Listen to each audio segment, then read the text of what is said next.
Muy buenas tardes a todos. Bienvenidos a esta 69ª entrega de Lágrimas en la lluvia, el programa que aspira a marcar la diferencia en complicidad con un público diferente. Quizá no haya bien más preciado por el hombre que la paz. Quizá porque los otros bienes a los que el hombre aspira, faltando la paz, no pueden alcanzarse en plenitud ni disfrutarse sin temor. Precisamente por ser un bien tan preciado por el hombre, la consecución de la paz es una tarea que a todos nos obliga, y muy especialmente a los estados como titulares de un deber de reconciliación entre los pueblos, en el que las relaciones de fuerza se sustituyan por relaciones de colaboración con vistas al bien común. Pero no hay paz posible si se anulan las exigencias de la justicia. Y aquí radica el mal, de origen de muchas ideologías o actitudes pacifistas que pretenden instaurar una paz sin justicia, rechazando todo conflicto porque lo consideran una amenaza al bienestar alcanzado. Este pacifismo, cobarde o irenismo, puede alcanzar una expresión todavía más inicua cuando no solo pretende instaurar una paz sin justicia, sino que aspira a que la injusticia sea el fundamento de una paz pérfida. ¿Qué es la paz, entonces? Para el pensamiento católico, en primer lugar, un don divino y también una loable aspiración humana nacida de la nostalgia de aquel orden primero en el que se daba una relación armónica entre todo lo creado, rota por las divisiones y enfrentamientos que siguieron a nuestra caída. Esta loable aspiración humana no se consumará plenamente hasta el final de los tiempos, cuando habrá una era mesiánica en la que todos los pueblos caminarán juntos por las sendas de la paz. Pero, ¿y entre tanto, qué hacemos? Bienaventurados los que trabajan por la paz, porque ellos serán llamados hijos de Dios, se nos dijo en el Sermón de la Montaña. Y en efecto, es nuestra obligación trabajar por la paz. Pero, ¿por qué paz? En la noche en que iba a ser entregado, el mismo Jesús dijo a sus discípulos: «La paz os dejo, mi paz os doy». Pero, atención, añadió: «No os la doy como os la da el mundo». ¿Por qué establece Jesucristo una distinción entre su paz y la paz del mundo? ¿Por qué en otro pasaje del Evangelio nos advierte que no ha venido a traer la paz, sino la espada? ¿Acaso no es Jesús un apóstol de la paz, como quiere pintarlo muy melosamente el pacifismo contemporáneo? Desde luego que lo es, pero de una paz que nada tiene que ver con la que ofrece el mundo. Una paz que exige obediencia a los planes de Dios, y esa es precisamente la paz que el mundo combate. Porque la paz verdadera no es ausencia de guerra, ni un equilibrio entre fuerzas adversas, sino la búsqueda de un orden fundado en la justicia y en la caridad. Tras la hecatombe de la Segunda Guerra Mundial, la Sociedad de las Naciones se afanó en construir un nuevo orden que preservara a las generaciones futuras del flagelo de la guerra, instituyendo la prohibición generalizada del recurso de la fuerza para resolver los conflictos, con dos únicas excepciones: la legítima defensa y las medidas adoptadas para mantener la paz por el Consejo de Seguridad de la ONU. Pero, ¿en verdad esa prohibición generalizada del recurso de la fuerza garantiza el mantenimiento de una paz justa o, por el contrario, contribuye a enquistar situaciones estructurales de injusticia?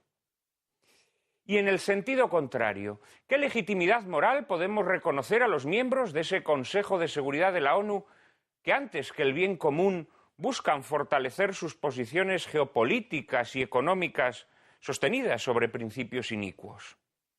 ¿No podría ocurrir que la paz y la guerra que decreten sean siempre una paz inicua y una guerra injusta?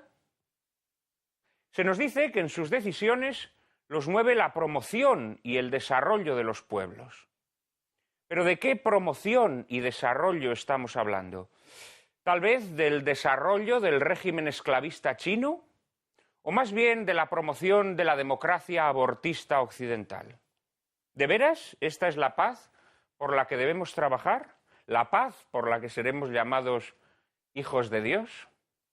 Sobre el bien de la paz, sobre el pacifismo, sobre la guerra justa y la llamada injerencia humanitaria hablaremos hoy en compañía del marqués de Tamarón, José Ramón García Hernández, Miguel Ayuso y Luis Feliu Ortega. Les prometo un coloquio formidable, pero antes, como siempre, María Cárcava les anticipa la película que lo ilustrará. Muy buenas tardes, Juan Manuel, y muy buenas tardes a todos ustedes. Esta tarde les proponemos que se queden con nosotros para ver La Gran Prueba, cinta dirigida en 1956 por William Wyler, ganador de 3 Oscars de la Academia por Ben-Hur, Los mejores años de nuestra vida y La señora Miniver, director también de otras obras maestras del séptimo arte, tales como Vacaciones en Roma, Horizontes de grandeza, La loba o La calumnia. Del guión de La Gran Prueba se encargó el reputado Michael Wilson, que adapta para la ocasión la obra amistosa Persuasión de la escritora norteamericana Jessamine West. El afamado compositor Dimitri Tiomkin se encarga de la música de esta película, como también hizo con Qué bello es vivir, Solo ante el peligro o Los cañones de Navarone. La luminosa y académica fotografía de la cinta corre a cargo de Ellsworth Fredericks, quien fotografiará otros títulos tan célebres como 7 días de mayo, La invasión de los ladrones de cuerpos o Río salvaje. Pero vamos ahora con el plato fuerte de La Gran Prueba, que sin lugar a dudas radica en la excelente elección de su reparto. Gary Cooper, actor favorito del director del programa, es el protagonista indiscutible de la cinta. Cooper interpreta aquí a Jess Birdwell, granjero y padre de una gran y unida familia de cuáqueros radicados en el estado de Indiana, que completan su esposa Elisa, interpretada por Dorothy Maguire, protagonista femenina de títulos como La escalera de caracol, Lazos humanos o Los Robinsones de los mares del sur, su hijo mayor Josh, encarnado por un jovencísimo Anthony Perkins, mucho antes de convertirse en el siniestro Norman Bates de Psicosis, su hija Mattie, a quien da vida Phyllis Lowe, y el pequeño y revoltoso Jess, interpretado por Richard Ayer. Pues bien, el gran dilema en la familia se producirá ante la llegada nada pacífica del ejército confederado en el curso de la Guerra de Secesión Americana. Y es que, como bien saben ustedes, los cuáqueros tienen prohibido el ejercicio de la violencia, incluso en defensa propia. Familia, firmes valores morales, amor y humor inundan esta cinta, en la que se abordan con un tratamiento apto para toda la familia peliagudas cuestiones que seguro trataremos más tarde. Considerado, junto a John Ford y a Frank Capra, el director más prestigioso del Hollywood clásico, William Wyler destacó sobre todo en los dramas de procedencia literaria que trató con gran penetración psicológica y una sobresaliente dirección de actores. A partir de los años 60, sin embargo, una nueva generación de críticos europeos empachados de izquierdismo empezaría a referirse desdeñosamente a William Wyler como un director impersonal al servicio de los grandes estudios. Pero basta ver La Gran Prueba, primera película rodada en color por Wyler, para que descubramos que su estilo clásico y transparente delata al verdadero genio, muy alejado, desde luego, del prototipo del zascandil genialoide propenso a los vacuos alardes vanguardistas que se jaleaba en la época. La Gran Prueba pertenece al género literario y cinematográfico llamado americana, en el que se exaltan, con un cierto sentido elegíaco, el folclore y las viejas costumbres de los primeros pobladores de los Estados Unidos. Se cuenta que cuando le fue ofrecido el papel protagonista de La Gran Prueba, Gary Cooper expresó sus reservas, temeroso de que sus seguidores más fieles se rebelaran ante un personaje que renunciaba a la acción. ¿Qué debo hacer para no decepcionarlos?, le preguntó a Jessamine West, la autora de la novela en la que se basa la película. A lo que West le respondió: contenerse. Debe sorprender a su público con la refrescante imagen de un hombre fuerte que sabe contenerse. Y esto es exactamente lo que hace Cooper, que no por repudiar la violencia aparece ante los ojos de los espectadores como un cobarde, sino por el contrario, como un hombre viril y valeroso en pugna con los principios que le impone su religión. Esta pugna, que se extiende a otros miembros de su familia y de su comunidad, constituye el conflicto medular de la película sobre el tapiz de fondo de una vida rural idílica. La exaltación de los viejos valores familiares y un delicioso sentido del humor, con episodios en verdad hilarantes, como la visita de Jess Birdwell y su hijo Josh a la viuda Hudspeth, madre de 3 garridas mozas, se combinan con espinosos dilemas morales sobre el uso legítimo de la fuerza y los límites del pacifismo. Una película, en fin, llena de pasiones nobles y ancestrales, idónea para una tarde de domingo. Que ustedes la disfruten.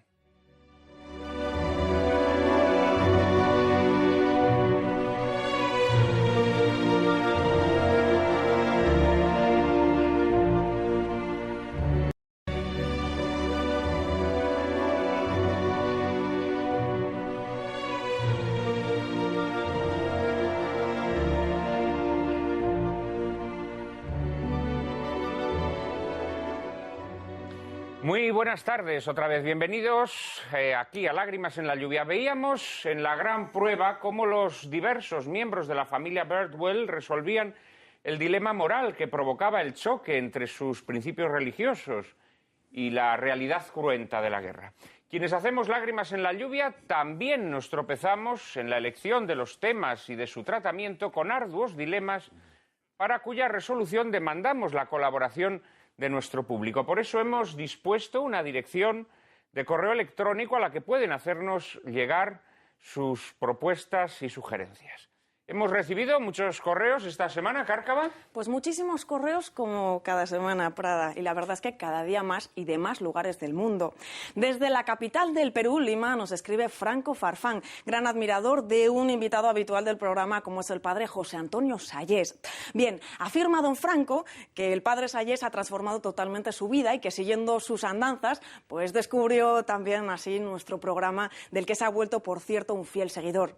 Nos desea que sigamos emitiendo por mucho tiempo y nos comenta que le fascinó la edición que dedicamos a hablar sobre la conciencia. Por último, don Franco nos sugiere que abordemos en un programa próximo la destrucción del idioma español y las dudosas acciones que al respecto toma la Real Academia Española de la Lengua.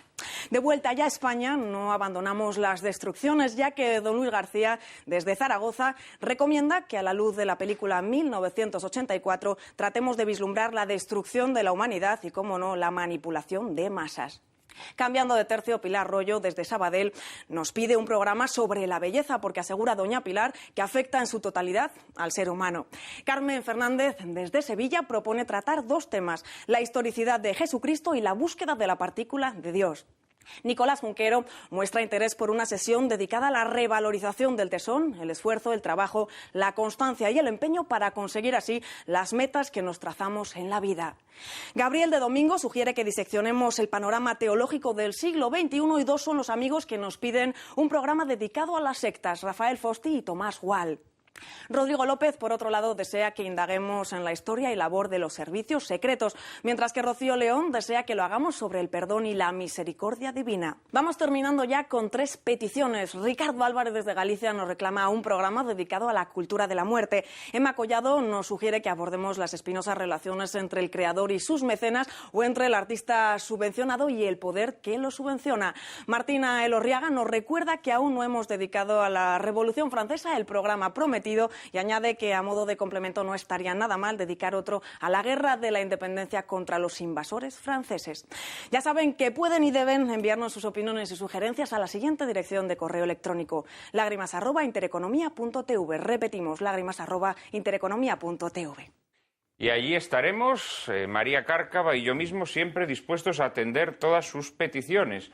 Peticiones además que se nos amontonan y con las cuales ya podríamos hacer, yo creo que media docena de temporadas de Lágrimas en la Lluvia. Ojalá así sea posible y podamos irles dando curso.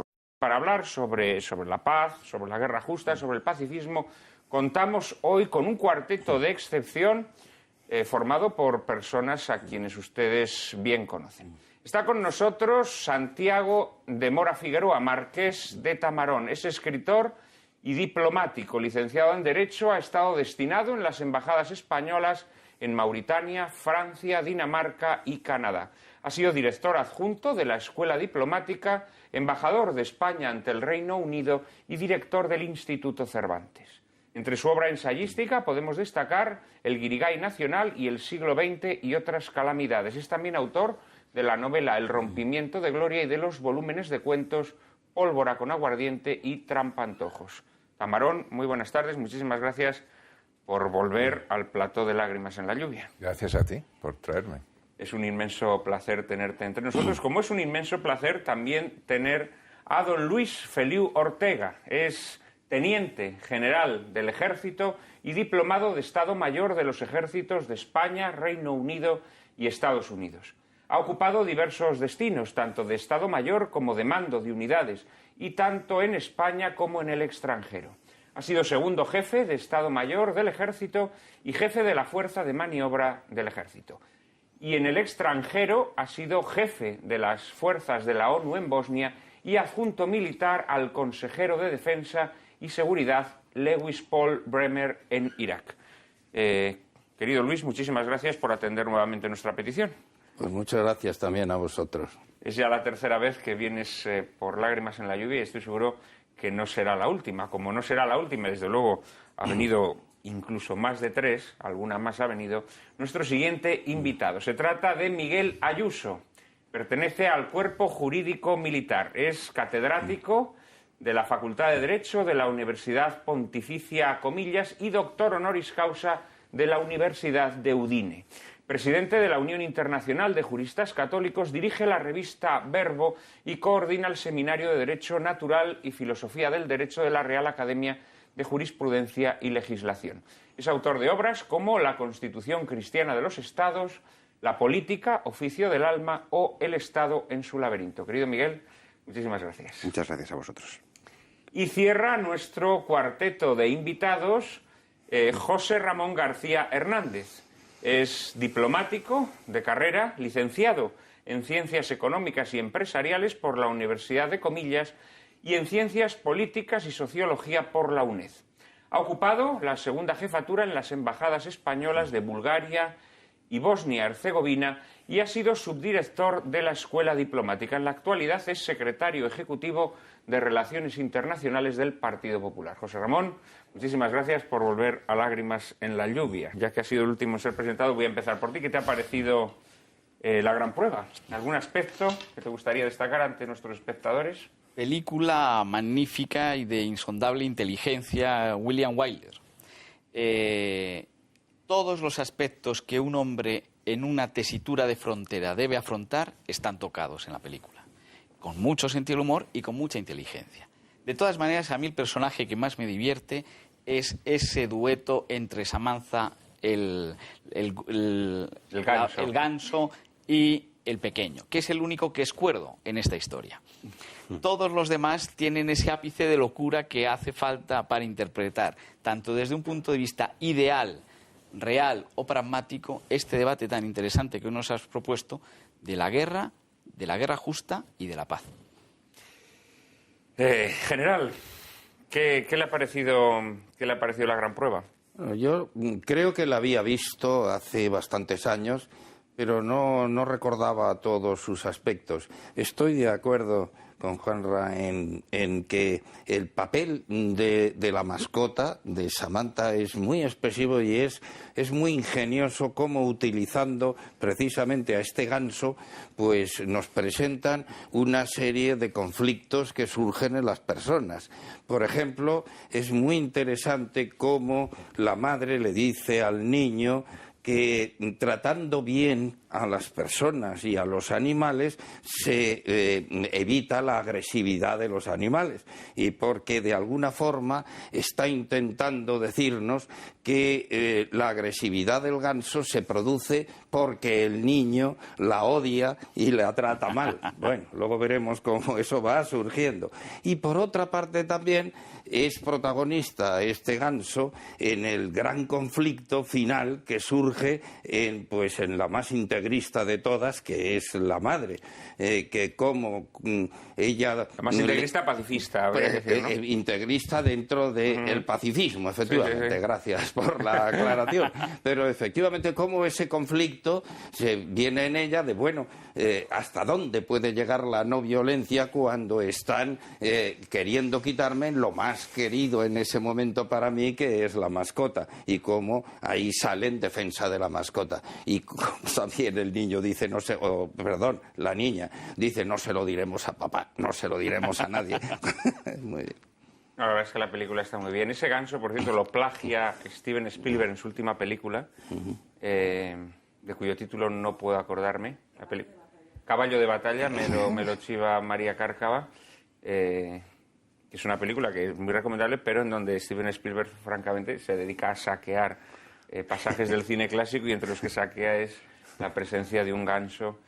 Con menos gracia, hemos de decir, que Samantha, ¿no? Porque el niño tiene muy bien la interpretación cuando le dice la madre, lo ves, te portas bien, y el ganso se porta bien. Y dice, no, le retorció el cuello el rebelde y ha aprendido el ganso. La verdad es que la película está llena de momentos maravillosos. Yo mencionaba en la introducción el episodio de la viuda y sus 3 hijas, ¿no? 3 hijas sedientas o hambrientas de masculinidad. pero luego el episodio con la competencia que tiene con el vecino, con el caballo, ¿no? Todos los días cuando van a la celebración religiosa. La visita de los ancianos a la casa, ¿no? Con ese órgano sonando en el piso de arriba y esa oración estentórea, ¿no? Que lanza Gary Cooper. En fin, yo creo que son momentos de humor maravilloso y muy fordiano, por cierto. La película, la verdad es que tiene muchos componentes de las películas de John Ford. Tamarón. A mí me ha llamado la atención muchas de las cosas que habéis mencionado. Lo del ganso me ha hecho pensar en la única otra película que he visto en los últimos 30 años en el cine, yendo al cine y todo. Qué vergüenza, qué vergüenza. Tienes que volver. Es que le dije a María que no había ido desde el Parque Jurásico, pero mi mujer se enteró y me dijo, ¿cómo que no? Estuviste viendo El Artista. Digo, pero esa no cuenta porque era muda y era mucho más divertida. Y ahí es el perro. Entonces me enteré de que estuvieron a punto de darle años atrás un Oscar a Rin Tin Tin, el perro. Un Oscar pero dijeron que no era posible porque entonces todos los años habría algún animal que se llevaría el Oscar porque son mucho más divertidos que la gente, claro. Entonces no se lo dieron a Rin Tin Tin, tampoco se lo han dado este año al perro del Artista, pero el ganso se lo merecía, estoy de acuerdo contigo. Es más, el ganso sirve para un dato importante político de la guerra, y es que los sudistas no son tan malos como parece. Porque cuando le da varios escobazos al sudista la feroz cuáquera, pues el otro dice, señora, perdone, no sabía que era su pet, dice, mascota. Sí, pero bueno, he aprendido, no sé qué. O sea que tampoco eran tan malos. Esto es un rasgo distintivo del cine americano. En el cine americano ni los sudistas ni los nordistas salen mal parados. No. Aquí hay un toque de soldadesca, de chusma, ¿no? Sí, esa llegada un poco a la granja, pero ciertamente no se cargan las cintas. Pero vamos, yo creo que es una nota constante, ¿no? Desde las grandes películas de... Bueno, El nacimiento de una nación de Griffith incluso salen exaltados los sudistas, ¿no? Claro. Pero luego en Lo que el viento se llevó, la gran película épica sobre la guerra de la secesión, y así podríamos decir, ¿no? En ese sentido, la verdad es que son muy distintos a nosotros. Y eso que el Wilson, que es el que hace el ¿cómo se llama? Sí, el texto de la película. El guionista que estaba en la lista negra. Claro, estaba en la lista negra y no aparece en los créditos. Bueno, pues por mucha lista negra, y esas listas negras tenían mucho fundamento, ¿eh? Ahora, sí, eran comunistas. No estará de moda reconocerlo, pero eran comunistas. Eran comunistas, claro. Y sobre todo partidarios de la Unión Soviética, que en la Guerra Fría tampoco era moco de pavo. Bueno, pues yo no sé si era para portarse bien y que lo perdonaran, pero el guión es bastante conservador. Es bastante conservador. Sí. Pero es curioso. Bueno, sí, no solo con buenos. Tienen sus dejes también, yo sí que veo ahí cosas... Es curioso también apuntando o subrayando, si me permites, lo que has dicho de que los americanos siempre procuran introducir los dos bandos, como introducen también la figura del teniente de la Unión con su uniforme, que introduce también otro problema y otro conflicto dentro de la familia. Pero sí, es presentar a los dos y como buenos también. Preciosa la historia de amor de, muy buena. De la chica, de la hija de Gary Cooper y el teniente, con momentos bellísimos. Se decía que William Wyler era el mejor director de escenas de escalera de la historia del cine. Y aquí tenemos una escena maravillosa cuando ella llega descalza después de ese momento en el que se han declarado ya su amor, ¿no? Y sube las escaleras como si estuviese en una nube. Miguel, ¿qué te ha parecido la película? Bueno, a mí la película me ha gustado. Yo creo que es una demostración más, si falta hiciere, de las potencialidades y de los méritos del cine clásico de Hollywood. La película es endeble, desde el punto de vista de la tensión dramática. Yo creo que el gran conflicto de conciencia en relación con la violencia es casi superficial. Lo rebajan. Está rebajado mucho en tensión. Creo que la tensión dramática es exigua, sinceramente. En cambio, pese a esa exigüidad de la tensión dramática, la construcción costumbrista, que es en realidad lo que yo creo que es más importante en esta película. Y una película larga, que en cambio no se hace pesada, con una secuencia, con una especie de sucesión de escenas pintorescas en muchas ocasiones, con ese toque humorístico. Yo, a todas las que se han dicho aquí, añadiría una más que no ha salido, que es la feria. Cuando la familia va a la feria es un momento memorable en el que todos parecen enloquecer. El niño con el juego, la jovencita con el baile, el padre con el órgano, y hasta la madre mueve las ligas, y hasta la madre... Hay una escena espléndida en la que se le ve moviendo el pie y golpeando rítmicamente el bolso. Es decir, que es el sentido del humor. Es casi una comedia en ese punto, pese a que sería un drama. Y yo creo que sinceramente su mayor debilidad es que el gran tema está apenas esbozado. Es verdad que con acierto, porque pese a todos los prejuicios que existen en el seno de esa familia perteneciente a la secta cuáquera, cuando llega el momento de la verdad, se impone el sentido común y el principio de derecho natural de la legítima defensa. De tal manera que me parece que está bien resuelto. Yo no estaría, en cambio, de acuerdo con que queden también los sudistas. Creo que en general... No es que se ensañen, pero aparte de la escena de la llegada de las tropas, donde hay ese punto de soldadesca, en general, en el resto, todos los comentarios que se hacen de los rebeldes siempre son comentarios en clave extraordinariamente crítica, despectivos y siempre como si fueran casi la encarnación del mal. En ese sentido, yo creo que la película refleja, con suavidad también, si se quiere, sin histerias, pero refleja un poco la corrección histórica americana en esta materia, cómo se refleja en el modo de afrontar el problema de la religión de una manera que es ese gran elogio un poco del indiferentismo.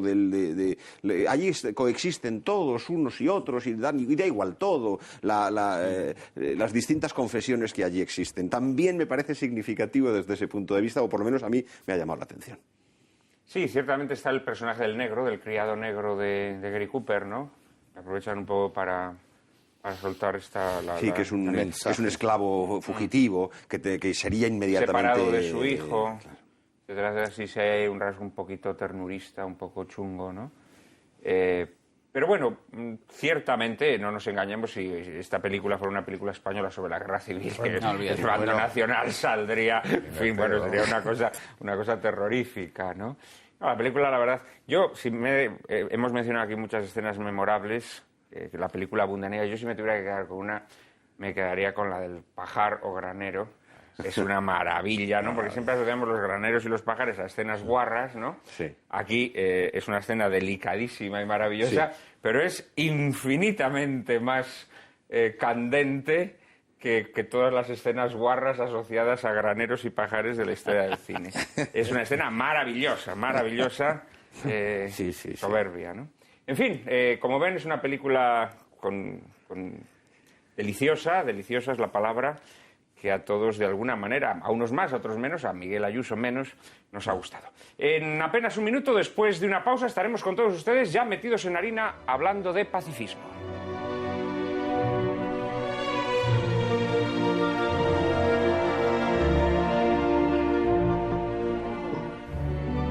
Muy buenas tardes otra vez. Aquí estamos en Lágrimas en la lluvia, en este domingo, hablando sobre pacifismo, sobre paz y guerra. María Cárcava nos introduce en el asunto. El deseo de paz y la necesidad de guerra son sentimientos intrínsecos a la naturaleza del hombre desde el inicio de los tiempos, como sostuviesen Heráclito, Maquiavelo, Spengler, Hegel o Carl Schmitt, entre otros pensadores. Ciñéndonos a la realidad, la paz es un anhelo que no ha encontrado nunca una plasmación satisfactoria en el plano fáctico. ¿Pero qué es la paz?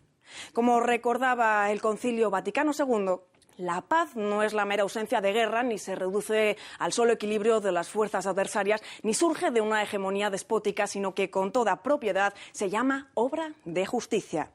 Según el diccionario de la Real Academia Española de la Lengua, y dando un paso más, el pacifismo se define como el conjunto de doctrinas encaminadas a mantener la paz entre naciones. Pero ¿cuándo y cómo surge este pacifismo como movimiento estructurado, como ideología? Podríamos convenir que nace con el proceso de liquidación de la Segunda Guerra Mundial y con la no alineación política de los países subdesarrollados, pero la multiformidad poliédrica del pacifismo dificulta que comprendamos lo que realmente es y lo que tras él se esconde. Porque, como recordaba Ortega y Gasset en La rebelión de las masas, cometemos el error de designar con este único nombre actitudes muy diferentes, tan diferentes que en la práctica resultan con frecuencia antagónicas. Hay, en efecto, muchas formas de pacifismo. Lo único que entre ellas existe de común es una cosa muy vaga: la creencia en que la guerra es un mal y la aspiración a eliminarla como medio de trato entre los hombres. Muchos tipos de pacifismo y un posible lugar común para ejercitarlo activamente: la objeción de conciencia o actitud de quien rechaza obedecer un mandato de autoridad, invocando la existencia en el foro de la conciencia de un dictamen que prohíbe realizar el comportamiento prescrito, en este caso, la participación directa o indirecta en una guerra. Esta tarde, por suerte, nuestros invitados podrán a buen seguro desentrañar al espectador de Lágrimas en la lluvia qué es realmente el pacifismo, si se esconde algo tras él y cuáles son sus consecuencias, es que las tiene para el individuo y, por ende, para la sociedad. Y, ¿por qué no?, también aclararnos su relación con la objeción de conciencia. Bueno, son muchas cuestiones, como casi siempre. Vamos a intentar dar salida a todas las que podamos en el breve espacio con el que contamos. Miguel, empezamos contigo. Bueno, yo de todas las cosas que ha dicho María, que son muchas y muy interesantes, me concentraría quizá en la primera parte, para no hacer intervenciones demasiado largas. Es decir, la relación entre paz y pacifismo, que me parece que es el punto de partida, y hablando en primer lugar, me parece que no se puede dejar de abordar. Vamos a ver, que todos apetecen la paz, lo dice San Agustín en La ciudad de Dios, y yo creo que es una realidad indiscutible. Es decir, que aquí cualquier crítica que por mi parte se pueda hacer de la ideología pacifismo o del pacifismo no va acompañada de un elogio de la guerra, o de nadie en su sano juicio prefiere la enfermedad a la salud, nadie prefiere el conflicto a la concordia. Es decir, que el punto de partida es la realidad de una universal apetencia de paz. Lo que ocurre es que cuando el mismo San Agustín, a continuación, me parece que es el libro 19, va desarrollando en qué consiste la paz, nos dice que es una ordenada concordia. Y es decir, ordenada concordia implica no solamente quedarse en la concordia. Santo Tomás, glosando en la Suma Teológica el texto de San Agustín, dice que la paz es algo más que la concordia, añade algo a la concordia. Hasta el punto de que Santo Tomás se plantea, en la cuestión 29 de la Secunda Secunde, se plantea el problema de si la paz dice relación con la justicia o con la caridad, y resuelve de una manera sorprendente que la paz es obra indirecta de la justicia, opus justitiae pax, que ha citado María precisamente, pero que está en relación directa y es consecuencia directa de la caridad. Hay una conexión directa, no solamente respecto de las virtudes naturales, como puede ser la justicia, cardinales, sino de las virtudes teologales y concretamente de la virtud de la caridad. Hay aquí, por tanto, una conexión de la paz no simplemente negativa, lo ha dicho María, como ausencia de conflicto, sino que va referida a un contenido de justicia y de caridad. En este sentido, y por abandonar la clasicidad e irnos a tiempos más cercanos, yo recordaría la famosa encíclica de Pío XI, que es la primera de su pontificado, si no recuerdo mal, Ubi Arcano Dei, donde Pío XI, hay que tener en cuenta que no están lejanos los tiempos es del año 22, no están lejanos los tiempos de la la Primera Guerra Mundial, dice cuáles son las causas del mal moderno, y que es la pérdida de paz personal, la pérdida de paz familiar, doméstica, la pérdida de paz social, la pérdida de paz internacional entre las naciones y la pérdida de paz religiosa. Dice a continuación cuáles son las causas de esa pérdida de paz, y que son causas teológicas, pero también políticas, y termina diciendo que el único remedio es el reino de Cristo. Y entonces ahí acuña el lema de su pontificado, Pax Christi in Regno Christi, es decir, la paz de Cristo en el reino de Cristo, que es el gran, un poco, creo que es la frase que resume un poco el pensamiento católico en esta materia. Ahora bien, cuando nosotros abordamos la paz, inmediatamente nos encontramos con que ante la inexorabilidad del conflicto, ante el hecho de que el conflicto está presente en la vida de los hombres, en la vida de las familias, en la vida de los pueblos y en la vida religiosa, en todos los órdenes en los que Pío XI hablaba de paz, no cualquier ausencia de conflicto es sinónimo de paz.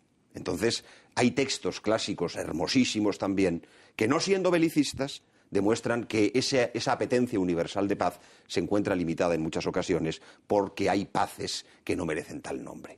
El problema del pacifismo es cuando la búsqueda de la paz se convierte o el deseo de paz primero se plantea desde el punto de vista de la indistinción. Paz es cualquier tipo de ausencia de conflicto, no va referido a este contenido sustancial que rellena el concepto de paz, y que lleva consecuencias extraordinarias que yo voy a apuntar simplemente ahora porque aquí sobre esto me gustaría hablar más adelante. Y es, por ejemplo, la destrucción del derecho de la guerra. El derecho de la guerra es una construcción secular de civilización, porque lo que pretende es precisamente limitar los desastres de la guerra y los efectos nocivos de la guerra. El pacifismo, sobre la base de que no hay guerras o no debe haberlas, tiene un efecto demoledor sobre el derecho de la paz, sobre el derecho de la guerra, porque destruye su contextura.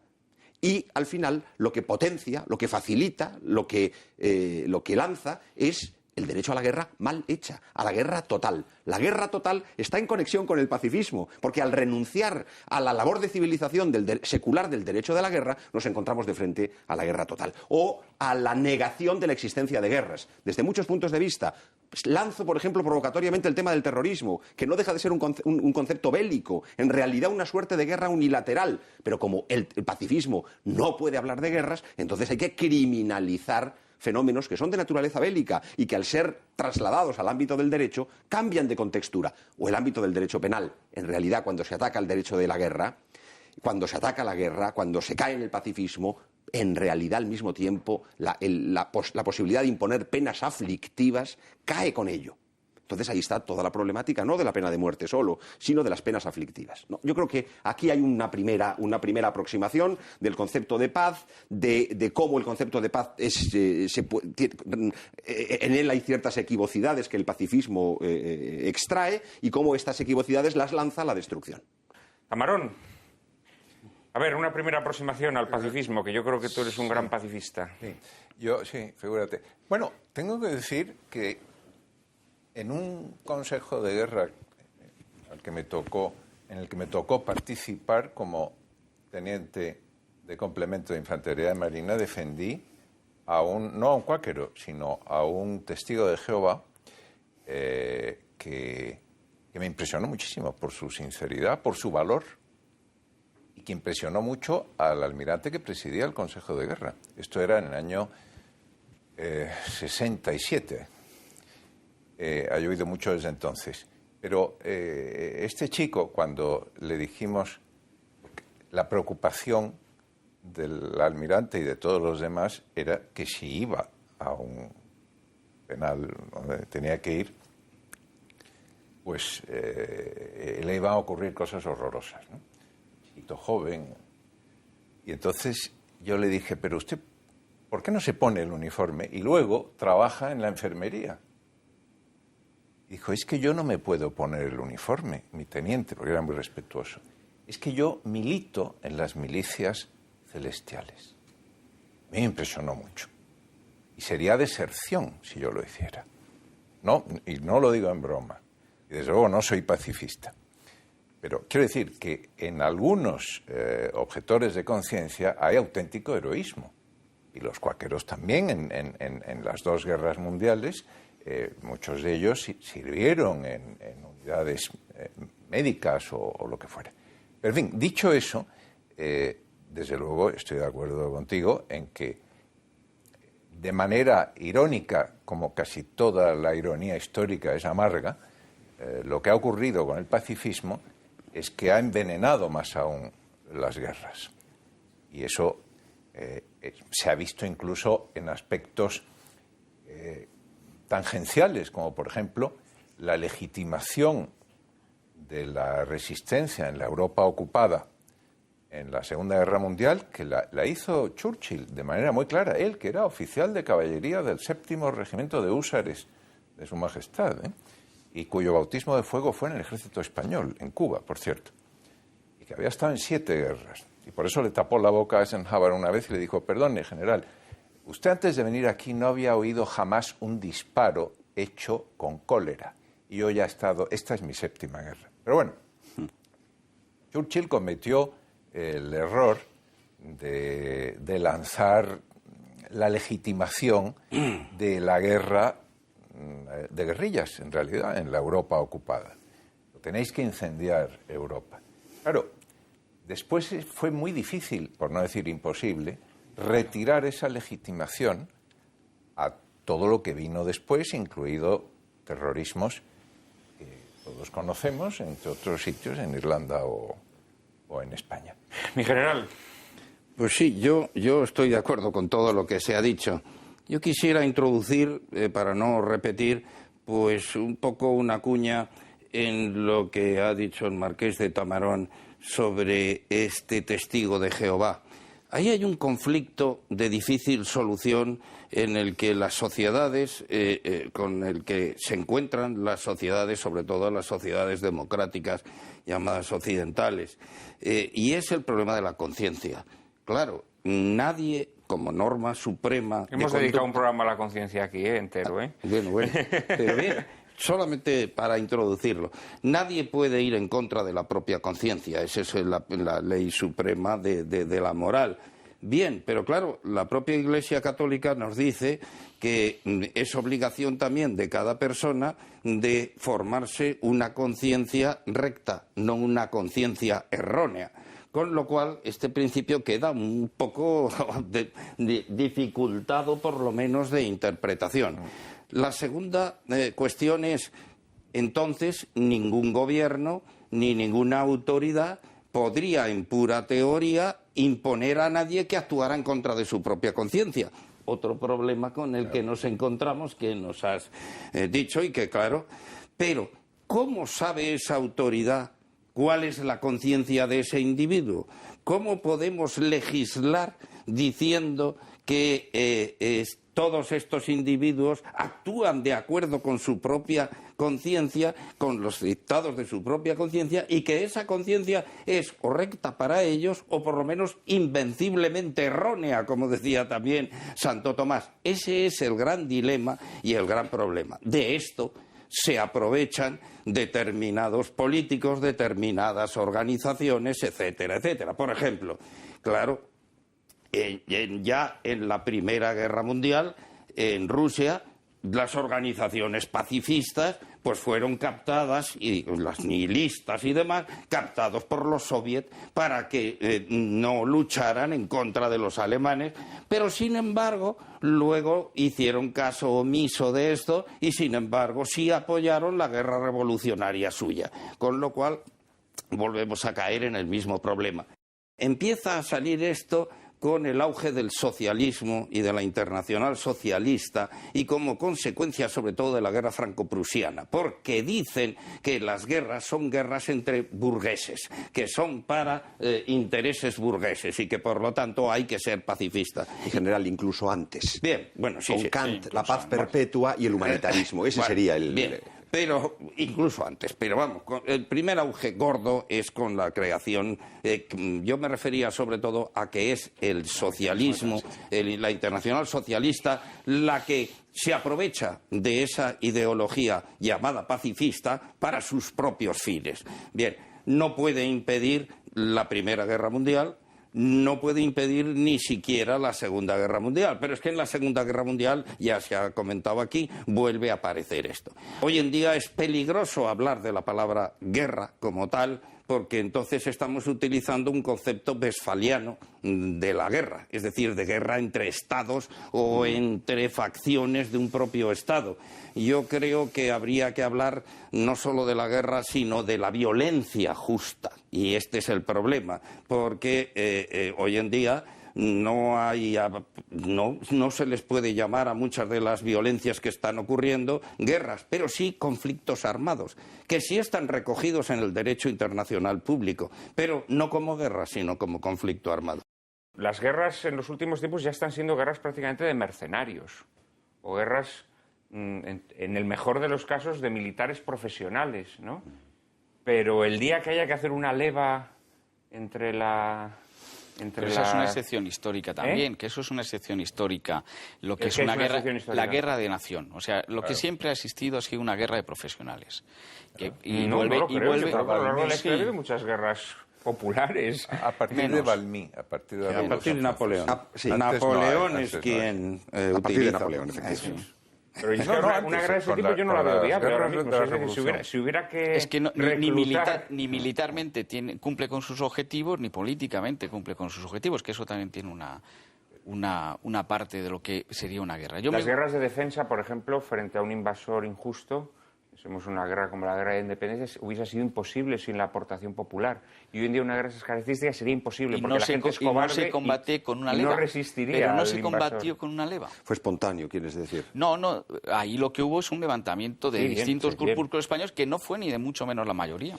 Es que los ejércitos se vieron al principio con una connotación negativa, pero digamos, Donoso Cortés, por utilizar un reaccionario ilustre. Cuando en el discurso de la dictadura hace la gran metáfora de los dos termómetros, que en fin, no es el momento quizá. Hay un momento en el que se pregunta por qué es un soldado, y dice, un soldado es un esclavo con uniforme. Ese es el modo de ver la emergencia de los ejércitos nacionales. Otra cosa es que el ejército lleva consigo una componente tal de defensa de la comunidad. El ejército en realidad es el verdadero defensor del pueblo. El verdadero defensor del pueblo son los ejércitos. Lleva tal componente que se termina convirtiéndose en conservador. Entonces, lo que Donoso Cortés veía como conservador de una manera negativa, resulta que transcurridos algunos decenios, el ejército, en cambio, ya no es visto como un conjunto de esclavos con uniforme, sino que ya es visto como la articulación de la comunidad para su defensa. No habéis hablado de un tema que para mí es capital a la hora de abordar el pacifismo, que es el lugar que tiene la guerra en la historia. Porque si tú también llegas antes de San Agustín, lo que es a la cultura pagana, los dioses de la guerra, la magnificación de la guerra como escuela de educación en virtudes cívicas, tema que salta incluso históricamente y que el romanticismo en el XIX la exalta, y que incluso algunos moralistas en la propia guerra de secesión americana vuelven a ensalzar, porque es una guerra para ellos de supervivencia. Ahí hay un escalón, esta que tú hablabas de San Agustín, que retoma, a mí me gusta mucho más la interpretación que hace Raimon Aron, que vive en la Guerra Fría, sobre una paz satisfactoria en el que todos estamos viviendo y hay ausencia de guerra, y así califica la Guerra Fría, a lo que llama la paz de los cobardes, en que se permiten situaciones de esclavitud, de sometimiento al derecho, y entonces ahí yo establecería tres coordenadas. Uno, lo que es la guerra y el papel de la guerra en la historia, que por eso tiene una respuesta jurídica. La objeción de conciencia, a mí particularmente, la Primera Guerra Mundial, me interesa muchísimo. Los grandes poetas británicos, Wilfred Owen, Sassoon, luego excombatientes con una repercusión literaria, como Graves, Goodbye to All of That, o Blandon, Undertones of War, están minando lo que era esa cultura, ese paradigma cultural que había hecho de la guerra, como tú apuntabas, Miguel, un sitio central jurídico, político, económico y literario. Y cambia, y ahí para mí cambia, y se introduce con la objeción de conciencia que tiene un referente cristiano y no pagano, por lo tanto muy interesante, el concepto pagano que utiliza el comunismo en la Segunda Guerra Mundial, porque necesita un mecanismo de transmisión política, el nuclearismo, las guerras nucleares, como motivo del pacifismo, este pacifismo que ha cambiado todo. Y me llama mucho la atención el símbolo del pacifismo, que es el hombre madrileño que va a ser fusilado el 3 de mayo de Goya con sus brazos invertido. Vamos nuevamente a la publicidad. En apenas un minuto estamos nuevamente con todos ustedes.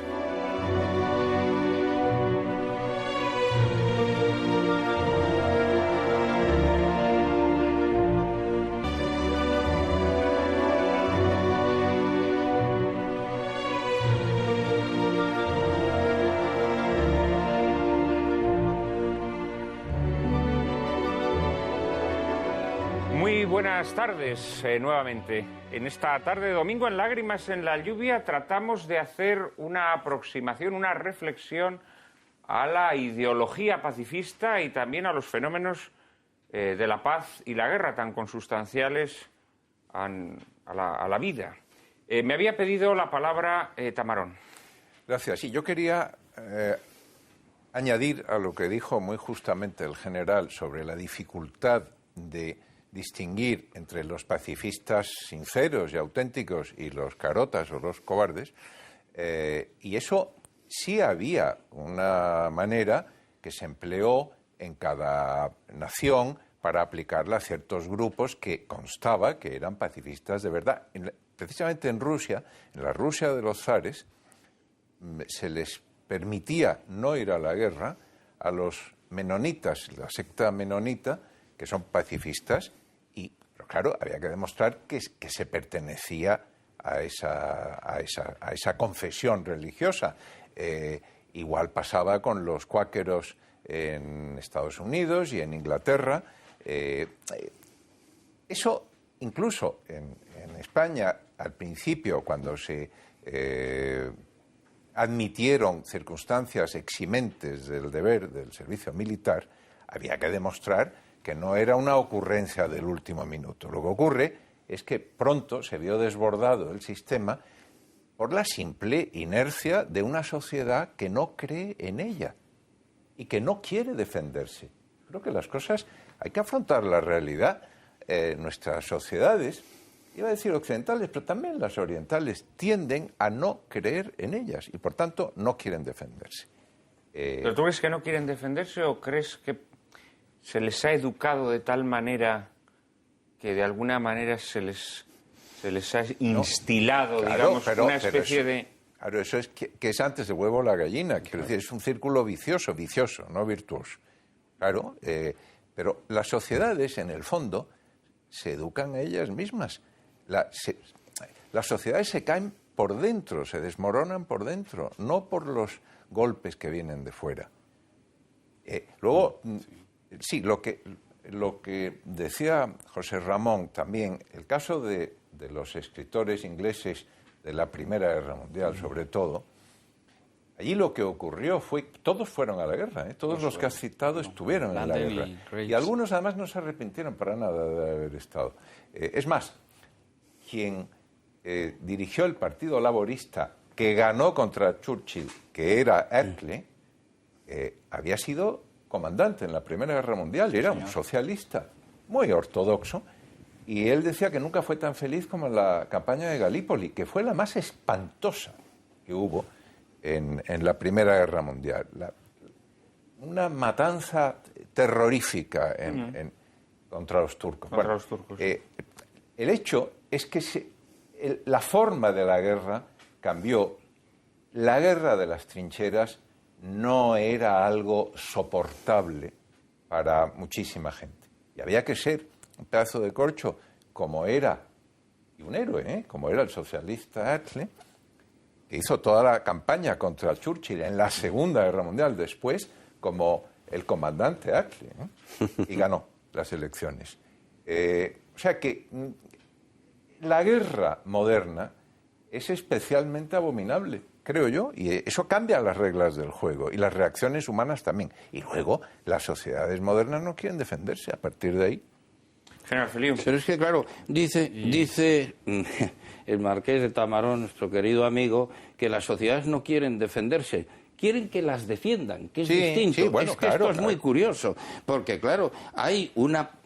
Antes hemos empezado por decir que hay muchas clases de pacifismo y que incluso hay pacifismo de objeción de conciencia sincera, hay pacifismo empleado por otras instituciones o otras políticas que les interesa, y hay también el antimilitarismo, claro, Sí, que es otra una cosa, de sí. las manifestaciones del pacifismo, pero ni todos los pacifistas son antimilitaristas, ni todos los antimilitaristas son realmente pacifistas, y entonces, claro, ahí tenemos otra variable distinta de la que también podríamos hablar. Claro, por ejemplo, esto es lo que ocurrió en nuestro país, en España, hubo unos objetores de conciencia que empezaron, como tú muy bien dices, siendo objetores de conciencia por motivos religiosos, después empezaron ahí a apuntarse una serie de personas, y aquello fue un coladero, y acabaron diciendo que lo que no querían es que el Estado les forzara a empuñar las armas, ni siquiera en defensa de su propia nación.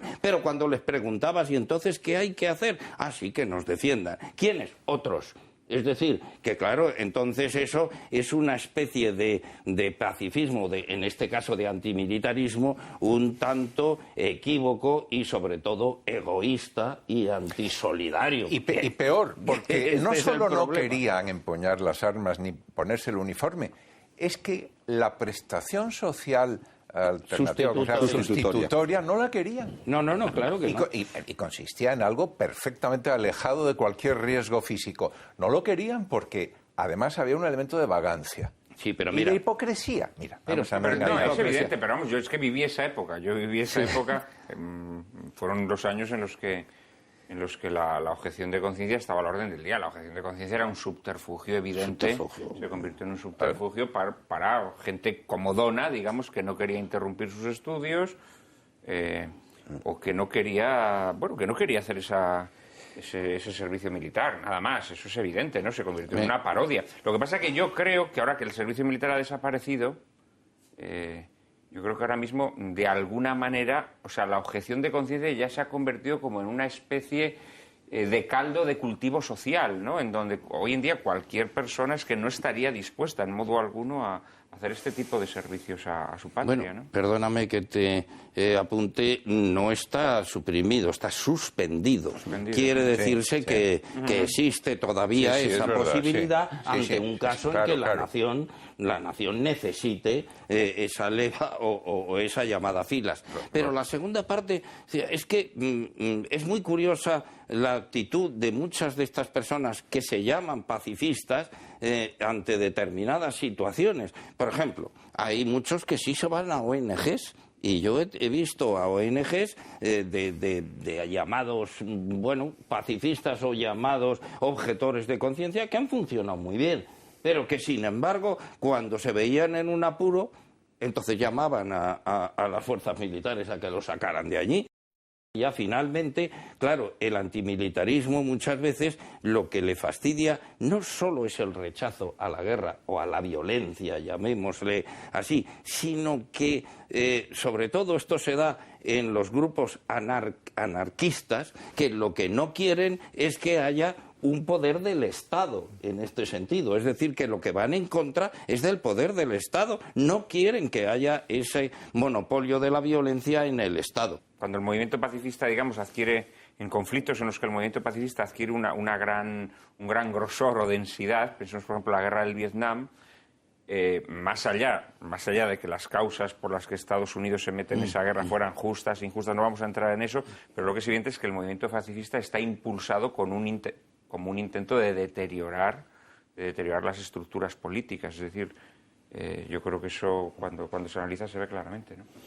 Miguel me había pedido la palabra. Bueno, yo a propósito de una cosa muy acertada que ha dicho el marqués de Tamarón, quisiera recuperar el discurso de la objeción de conciencia en un sentido político-jurídico, porque Tamarón ha recordado justamente que los objetores de conciencia, puestos en la tesitura de tener que prestar una prestación social sustitutoria para evitar el cumplimiento del servicio militar obligatorio, se negaban también. Aquí se abre la gran gran cuestión del verdadero significado político-jurídico de la objeción de conciencia. Porque podríamos poner el caso italiano, pero tenemos el caso español, y por tanto es más fácil referirnos directamente al español, pese a que el italiano desde el punto de vista jurisprudencial es más interesante, porque la Corte Constitucional italiana en un primer momento no reconocía el derecho de objeción de conciencia como un derecho fundamental, sino como una posibilidad de eximirse de una obligación legal siempre que se cumplieran otros requisitos que la ley también fijaba. Con lo cual, ahí, digamos, ese argumento de evitar la prestación social sustitutoria hubiera caído, porque no hubiera podido eximirse de ello. En nuestro derecho se planteó, claro, nada menos que en la Constitución, en el artículo 30, no en la sección primera del capítulo segundo del título primero, que permite que son los derechos fundamentales, pero sí se le atribuye la acción de amparo. Es decir, se quiso desde el inicio que la tutela de la objeción de conciencia llegara al Tribunal Constitucional en el recurso de amparo. Entonces ahí se plantea el problema de si verdaderamente estamos en presencia de un derecho fundamental o estamos en presencia de la posibilidad de eximirse de un deber constitucional. Y es que en realidad la objeción de conciencia, como tal, implica la disolución de la ley. Si cada uno cumple la ley solo cuando quiere. Otra cosa distinta, como hablamos el otro día, son las leyes esencialmente inicuas que hay que resistirlas. Pero la objeción de conciencia es un expediente verdaderamente que entra en colisión con lo que ha sido nuestra concepción del derecho y de la comunidad política. Más aún, yo creo que el objetor de conciencia, la sanción que debía tener, es ser excluido de la ciudadanía. Es decir, no imponérsele penas privativas de libertad, como se le prohibió en un momento, sino, claro, el que se niega a defender a la comunidad no debe formar parte de la comunidad a la que se niega a defender. Hay muchas fíjate, hay un libro que se llama Cristianos contra Hitler, a cuyo autor García Pellegrín tuvimos en este programa, y en ese libro cuenta la historia de un campesino católico que sentía una profunda aversión hacia la ideología nazi, y que cuando lo reclutan, él dice que no piensa permitir, no se va a poner el uniforme alemán porque lo ha deshonrado Hitler, considera una ideología criminal, y él se opone y al final lo ejecutan. ¿Y está canonizado o beatificado, me parece? No, creo que en este caso no. ¿Hay uno que sí? No. Entonces, claro, efectivamente, claro, es que realmente ante una guerra injusta, ¿no?, y ante una ley injusta que te obliga a participar en ella, yo creo que lo que hay que llevar es hasta el final tu decisión. A mí la objeción de conciencia, concretamente en este aspecto, en el ámbito de las cuestiones militares, me parece la coartada de la cobardía. Me parece la coartada de la cobardía, sinceramente, ¿no?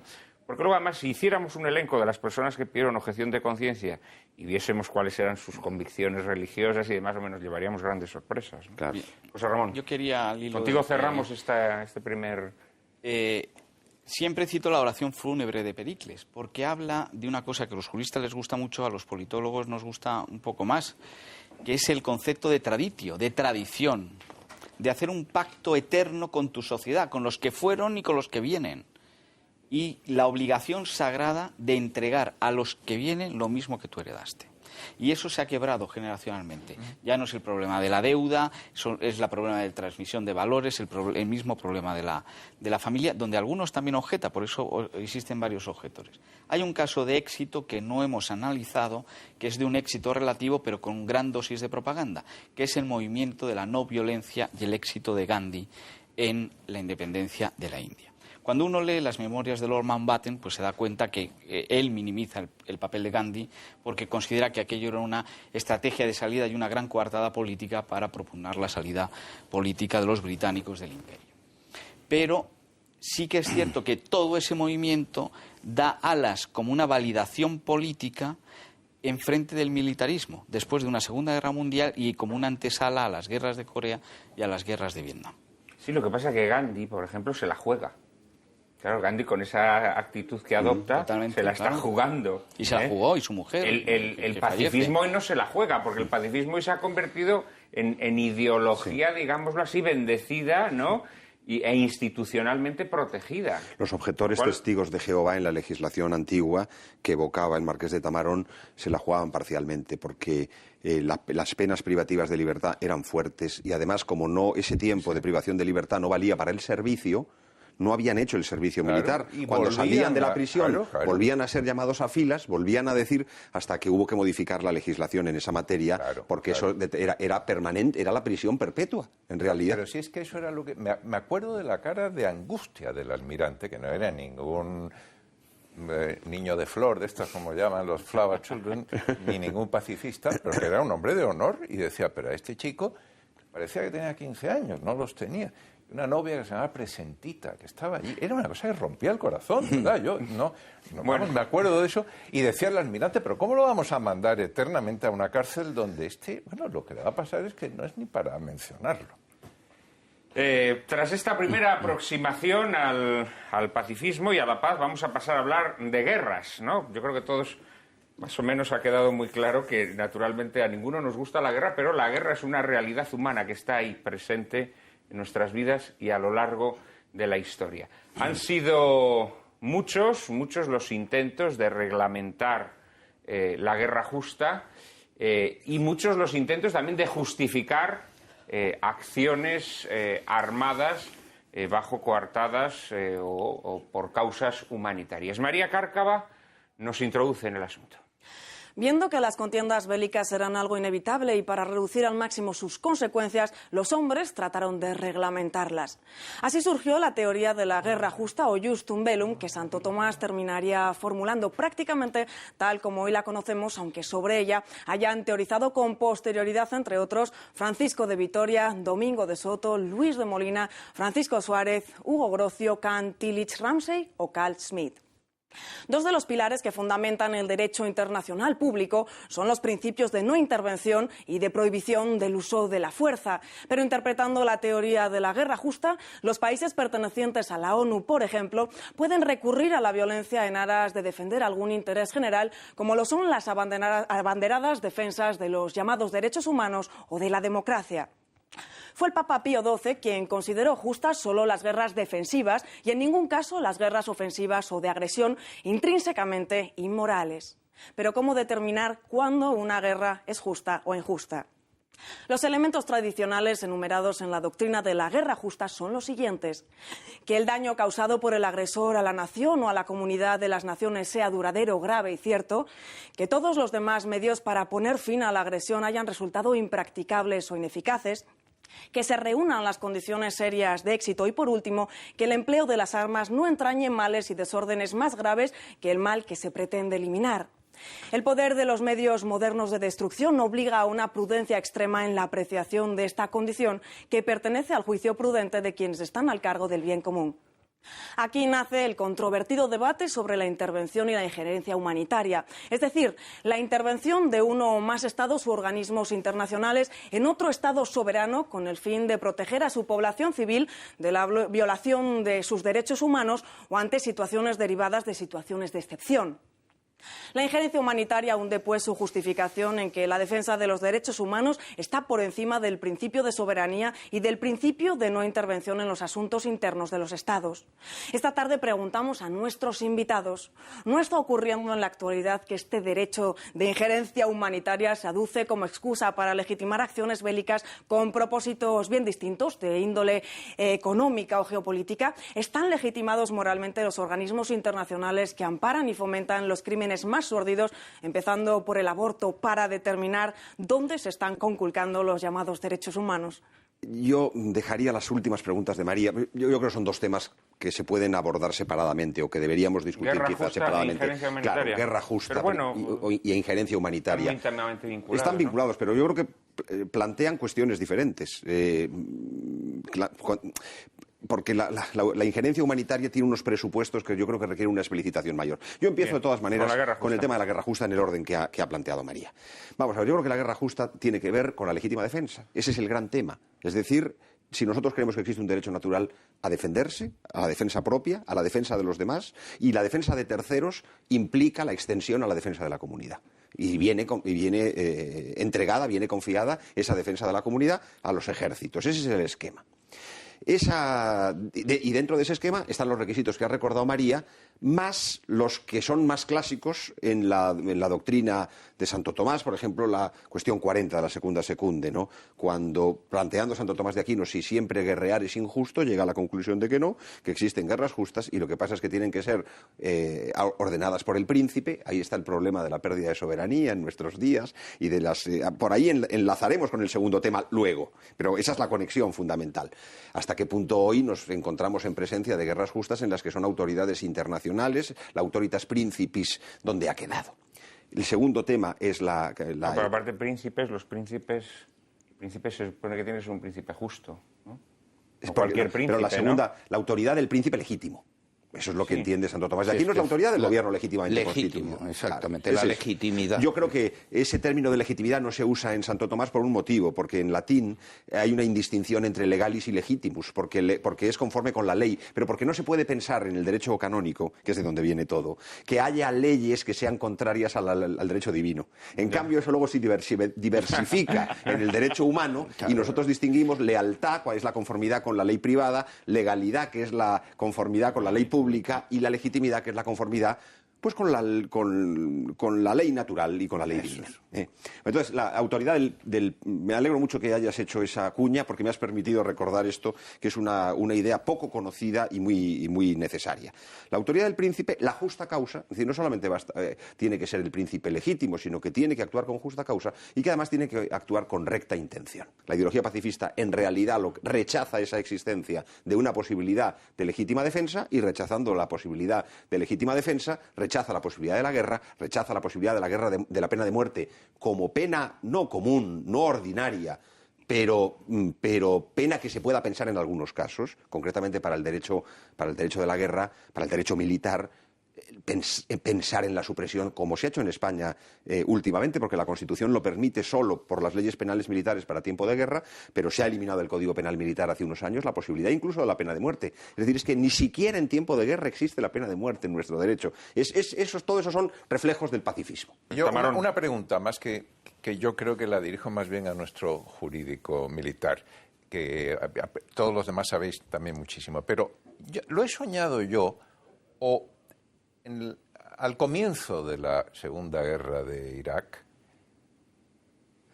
corrió la voz, y lo digo porque me da la impresión de que no fue una cosa que saliera, que se le diera mucho eco, que el Papa estaba muy disgustado con eso. Y que hasta Monseñor Rouco... No, el Papa se pronunció en contra. Pero claro. Pero no solo disgustado, es que... el Papa se pronunció explícitamente en contra. Como Juan Pablo II, Como Papa, claro, sí. el anterior. No como doctor privado, como Papa. Sí. Y que hasta Monseñor Rouco, que ya era alguien, no sé exactamente qué es lo que era, lo mismo que ahora. Planteó problemas al gobierno del momento. Menos que el Papa a Bush, pero... pero lo que quiero decir es que no es solamente obra del pacifismo, sino que empleando la teoría de la guerra justa, los principios de la guerra justa, también se puede conducir a una situación de anomia. Sí. Bueno, lo que pasa es que yo no creo que ese sea el caso. Yo creo que aquella era una guerra injusta, ¿eh? Claro, no obstante, yo también. Pero creo que deben hablar tanto el jurídico militar como el teniente general Feliu, que estuvo en el Ajo, ¿no? Digamos así, que estuvo en Irak. Sí. Pero Miguel, ya que ha sido interpelado. No, pero yo digamos que no tengo nada que responder, más allá de que efectivamente el Papa se pronunció en contra, Rouco también, y que efectivamente de la aplicación con todas sus consecuencias de la doctrina de la guerra justa se pueden producir problemas respecto de toda suerte de intervenciones, dejémoslo ahí en una cierta indefinición en nuestros días. A mí no me ofrece dudas de que eso es así, pero yo creo que eso es consecuencia del rigor y de la seriedad con la que debe tomarse la doctrina de la guerra justa. ¿Tú consideras que Juan Pablo II Yo acertado? creo que Juan Pablo II se pronunció en 2 ocasiones respecto de la primera guerra de Irak y se pronunció antes, si yo no recuerdo mal, respecto de la ex Yugoslavia. Los acentos no fueron idénticos en un caso y en otro. Como no fueron idénticos los acentos de Benedicto XVI en la Segunda Guerra. Pero a mí me parece que en líneas generales, en todos los casos, lo que se produjo fue exclusivamente una especie de desarrollo, de aplicación, desarrollando los principios de la guerra justa a las variables circunstancias de cada uno de esos 3 conflictos. Pero es que, perdón, el acento es muy importante. Mi general. Sí, no, yo iba a decir simplemente, muy brevemente, estoy completamente de acuerdo. Es que precisamente si interpretamos la doctrina atomista sobre la guerra justa y demás, más o menos desarrollada, eso es lo que ocurre. Lo que ocurre ahora es que el príncipe no es el jefe de Estado de los Estados, sino que como existe la Carta de las Naciones Unidas y todos los Estados que la han suscrito han dejado esa responsabilidad al Consejo de Naciones Unidas, pues entonces, y al secretario general, por lo tanto, entonces como la segunda guerra de Irak no existe la aprobación estricta del Consejo de Naciones Unidas, entonces dicen que no es ya, por eso ya falla. Ahora bien, luego entraríamos, y me imagino que luego discutiremos en la parte que nos ha introducido precisamente María Cárcava, pero eso no es una hipocresía en el fondo. Bueno, eso es aparte, pero desde luego, si cogemos exactamente, a mi modo de ver, la interpretación de esa doctrina, esta no era una guerra justa, puesto que la autoridad internacional a la cual todos los países firmantes se someten no la autorizó. Pero, mi general, yo más bien me inclinaría que la injusticia de la guerra puede venir no tanto de la autoritas principis como de la justa causa o de la recta intención. Eso es otra cuestión que ahí podríamos discutir. Yo creo que concretamente en este conflicto faltaban los 3 elementos. Creo que Juan Pablo II estuvo maravilloso, extraordinario con ese pronunciamiento que hizo. Pero ciertamente se plantean problemas graves. En todos los conflictos que tenemos hoy, es decir, por ejemplo, cuando las potencias occidentales deciden intervenir, por ejemplo, en el conflicto de Libia, por ejemplo, hay una causa justa para intervenir, hay una recta intención, intervienen de verdad por la razón por la que dicen que intervienen, están legitimados. Claro, es que las preguntas son muy graves. Es decir, por ejemplo, ¿es más justa causa lo que pudiera estar haciendo Gaddafi en Libia que los centenares de cristianos que son asesinados, masacrados todos los días en otros lugares? La primavera árabe, por ejemplo. ¿Es más justa causa esa con la que colaboraron las potencias occidentales que la que está ocurriendo ahora mismo en Libia, donde se están asesinando a cristianos y los medios de comunicación los silencian? En fin, no lo sé. Mira, José Ramón. Simplemente porque yo terminamos contigo este bloque. Muestro un desacuerdo. Creo que hubo 2 resoluciones sobre ella, pero ahí no voy. La causa de la guerra justa tiende a la proporcionalidad. Un apunte sobre Libia, porque me gusta recoger el guante y hizo muy bien Miguel la distinción. Es que, claro, la cosa sobre Libia era legal. Vamos a ver si era legítima y a ver si estaba sobre la cosa de la lealtad. Y la mayor papeleta que le ha tocado a alguien sobre la guerra justa la hace el presidente Obama en su discurso de aceptación del Premio Nobel de la Paz. Una pequeña pausa y enseguida estamos nuevamente con todos ustedes.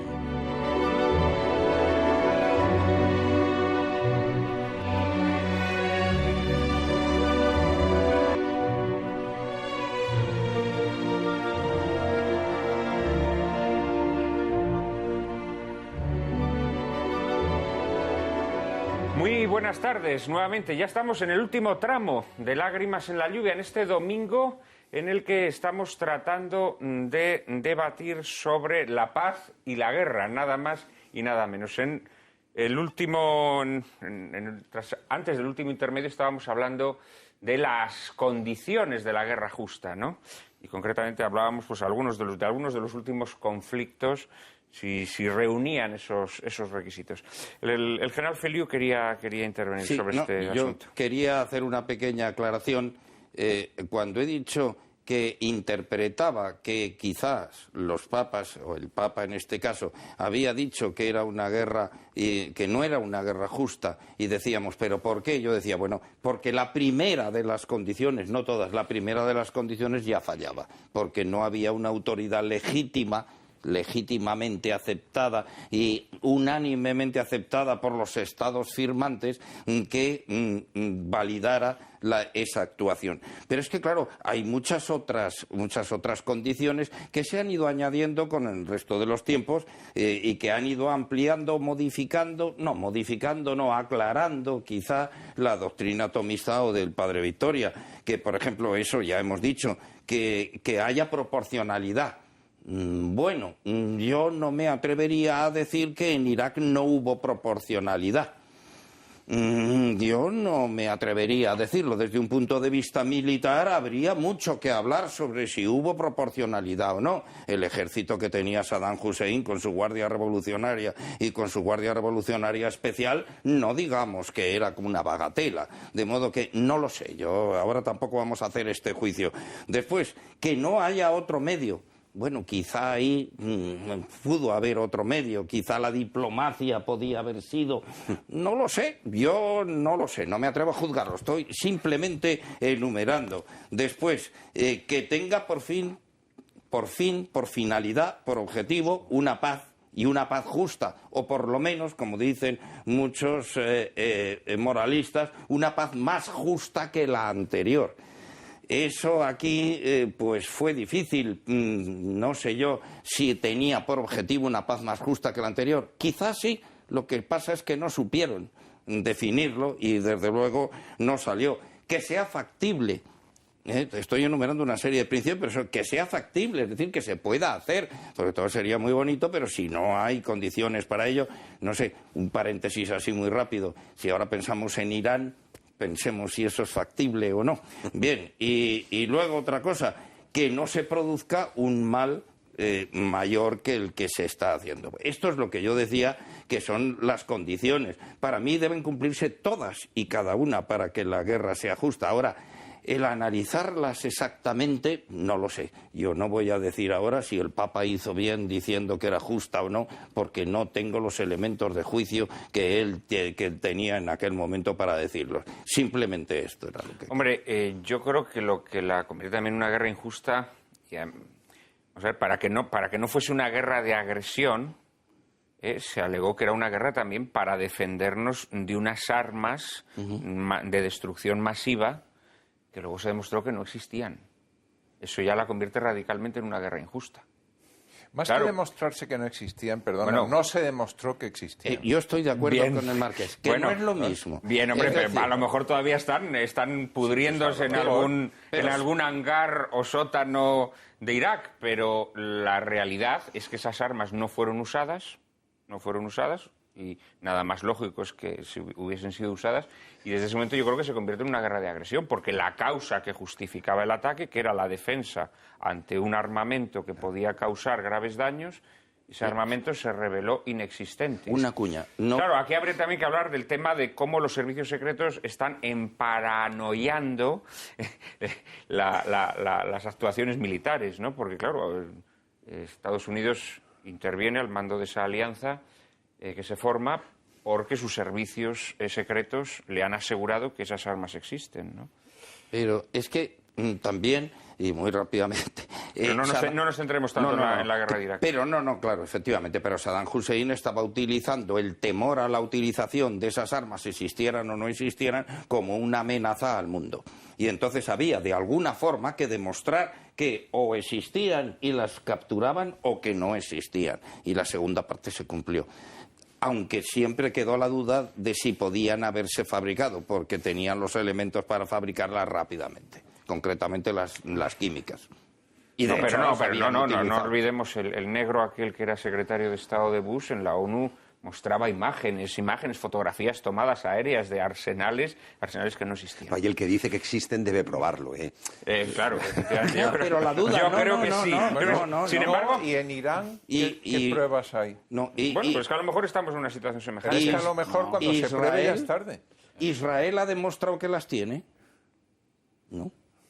En cualquier caso, tampoco debemos centrarnos en el conflicto de Irak. Yo creo que conflictos más recientes son igualmente injustos. O sea, yo creo que la intervención en Libia, por ejemplo, es radicalmente injusta. Creo que se ha causado un mal mayor al que había.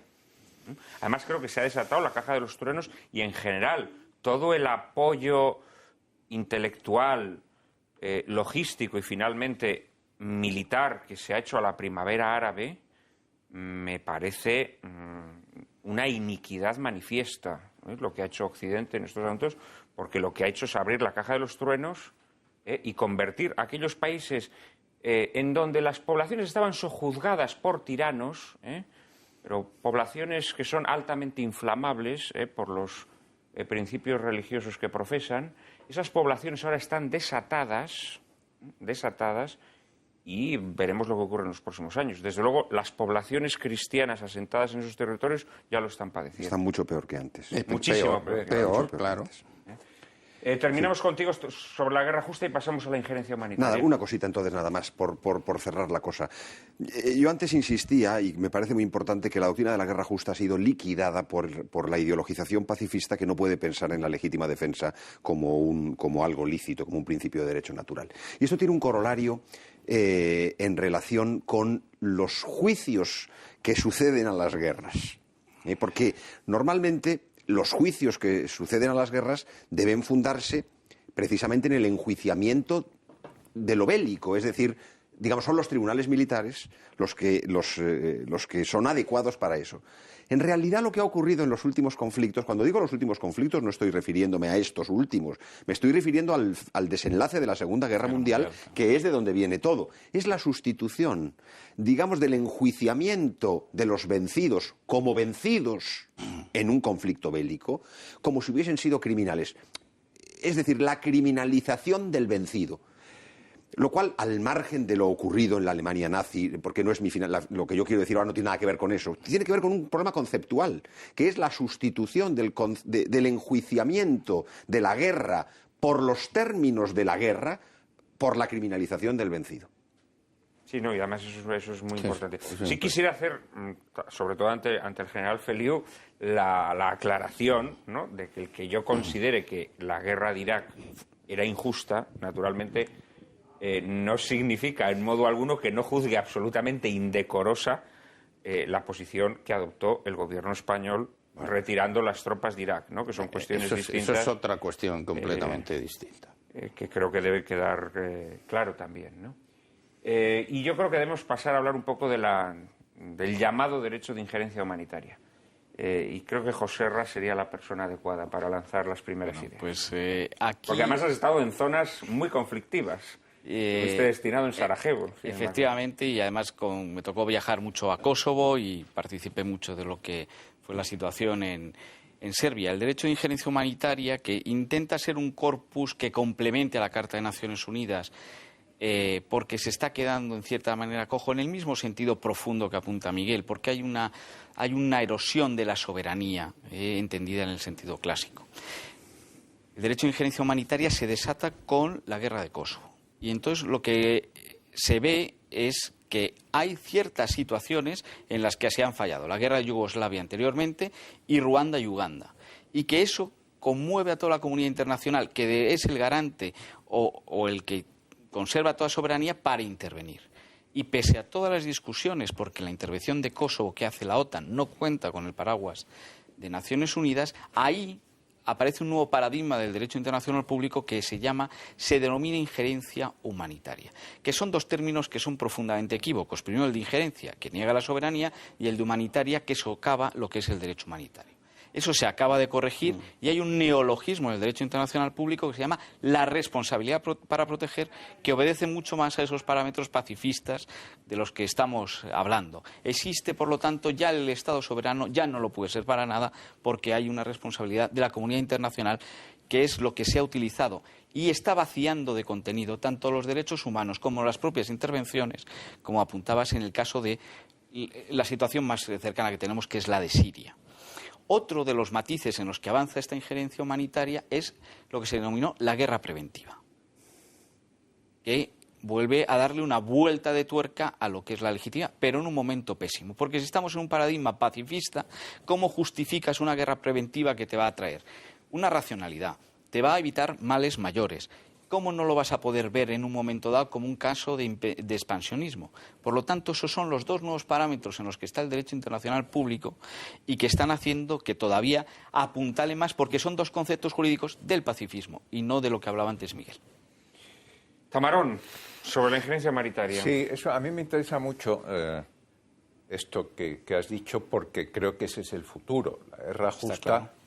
Es el pasado, porque nunca se va a encontrar todas las condiciones que también has catalogado tú y habéis catalogado todos. ¿Pero tú crees que podemos renunciar a enjuiciar? No, yo lo que creo es que se va a es muy grave. Dices, la guerra justa es cosa del pasado. No, sí, porque porque nadie va a poner el sello de guerra justa nunca más, por lo que habéis dicho. De momento lo parece. Es imposible. Pero tiene razón. Hay un concepto que es el que tú también has mencionado, el derecho natural que reconoce la legítima defensa. Eso sí, pero ahí también es que yo no puedo olvidarme de las cosas que he oído decir en un caso a un expresidente del gobierno y en otro a un compañero mío, cuando dijeron, ¿pero qué es eso? ¿Por qué escandalizarse tanto porque Irán quiere tener bombas atómicas? No las tienen los americanos. Yo cuando me encontré con mi compañero, que repitió eso que le había dicho ya un expresidente del gobierno, dije, pues por un motivo muy sencillo. Porque es harto improbable que a mí me dejen caer una bomba atómica los americanos, entre otras cosas porque mi casa está cerca de Rota y no creo que les interese. Y en segundo lugar... Que se les caiga. Claro, sí, pero vamos a ver. En la de Palomares no mató a nadie todavía. Y en cambio, yo no excluyo la posibilidad de que sea alguien como Irán el que deje caer la bomba atómica. Pero esa pregunta retórica me pareció tan espantosamente chocante por parte de un hombre que fue muchos años presidente del gobierno y que sabía, y un compañero mío que fue muchísimos más años diplomático en activo.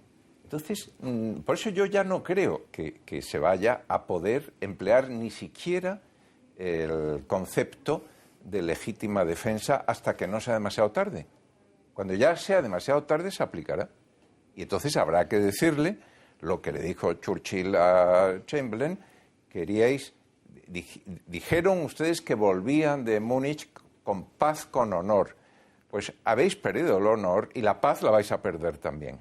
Bueno, eso yo creo que es la contestación a la desintegración de la posibilidad de guerra justa en la práctica. Y en cuanto al concepto que sustituye el de guerra justa, que es la guerra del progre, que es el derecho o la obligación de injerencia humanitaria, también desaparecerá.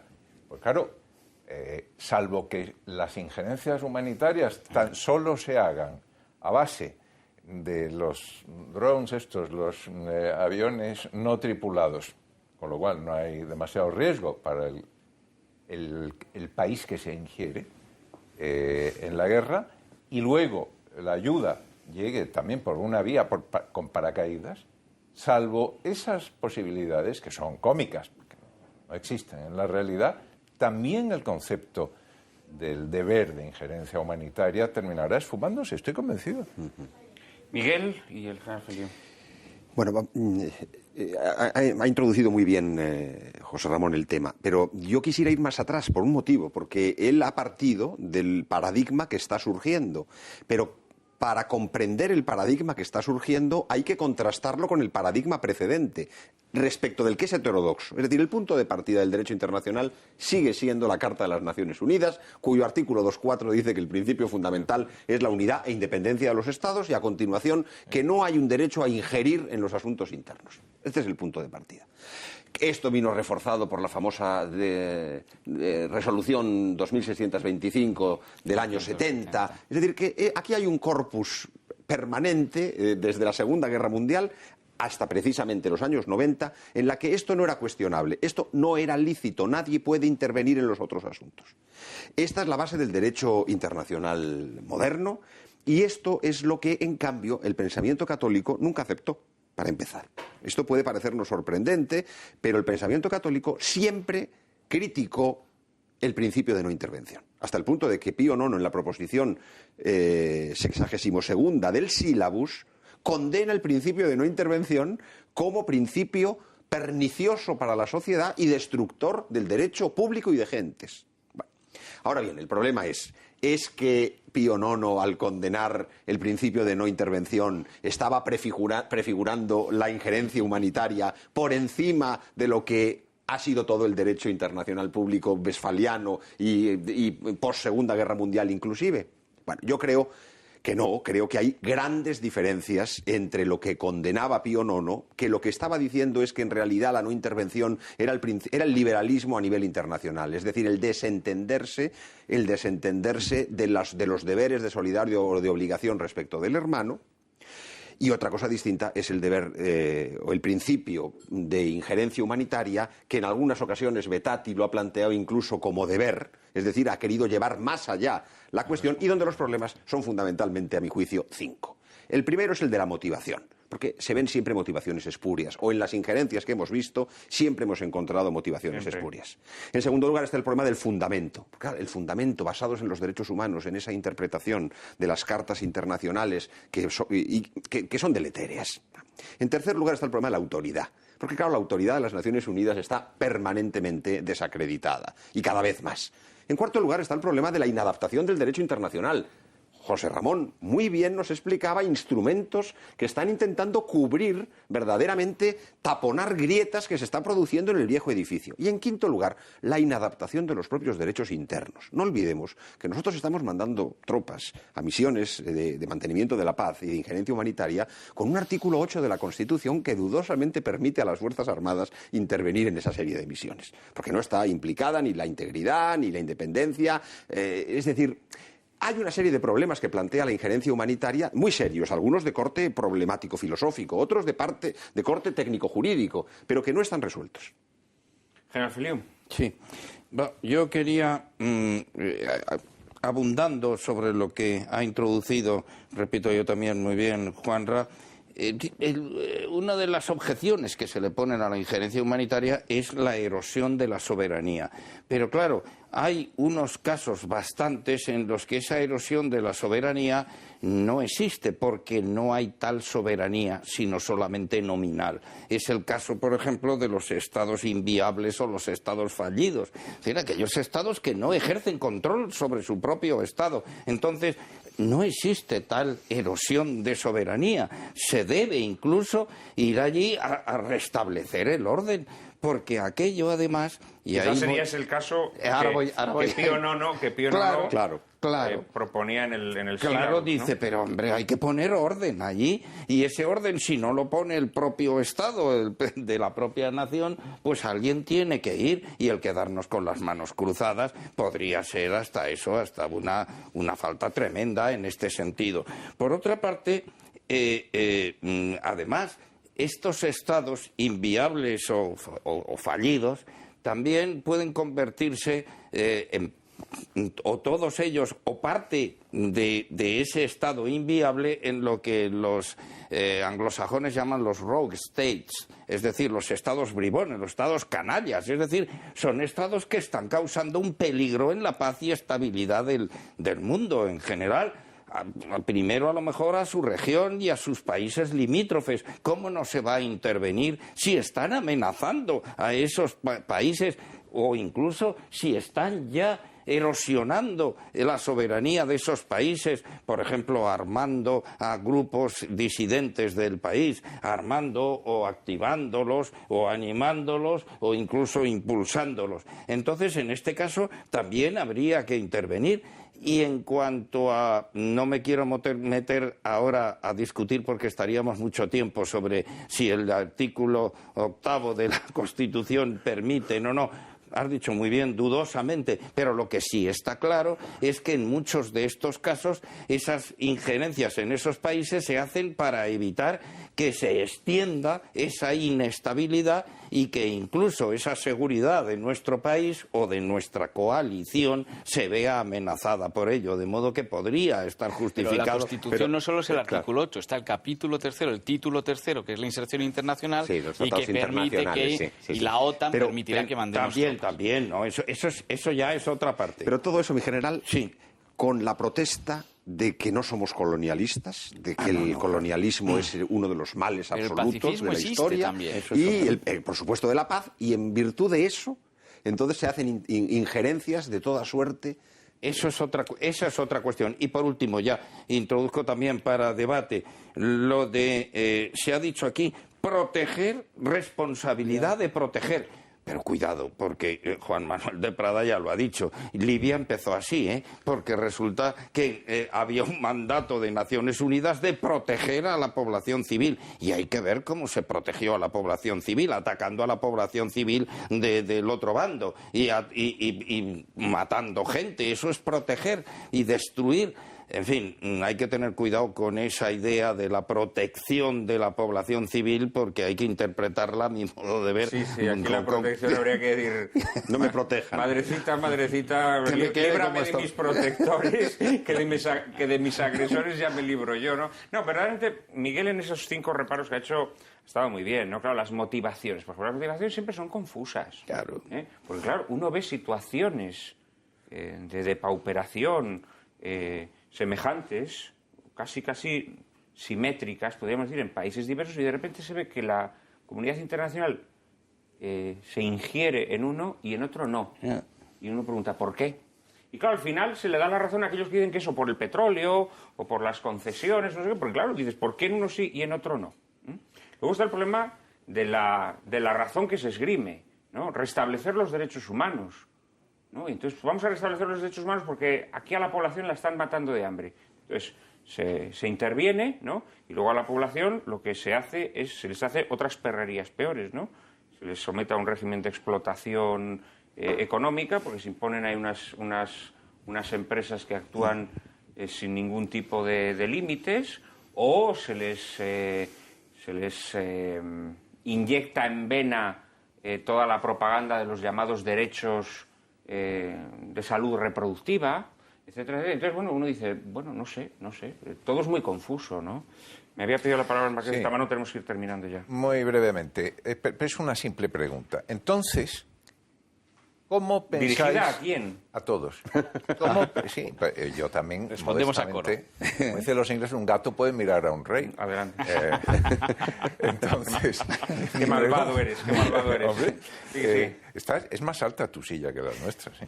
Y eso que la bajo al máximo. Bueno.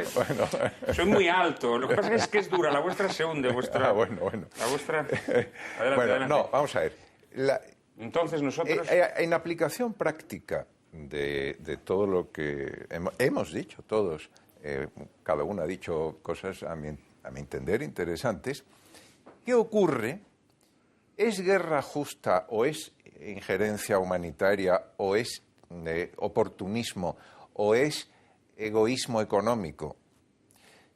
Si llega un momento en que Israel o Estados Unidos o Israel con Estados Unidos o quien sea decide que el no intervenir en Irán con N, es más peligroso y más inaceptable todavía que intervenir. El tiempo se acaba para nosotros. Muchísimas gracias a todos por su fiel presencia semana tras semana. En apenas un minuto, María Cárcava y yo mismo les anunciaremos el asunto de nuestro próximo programa.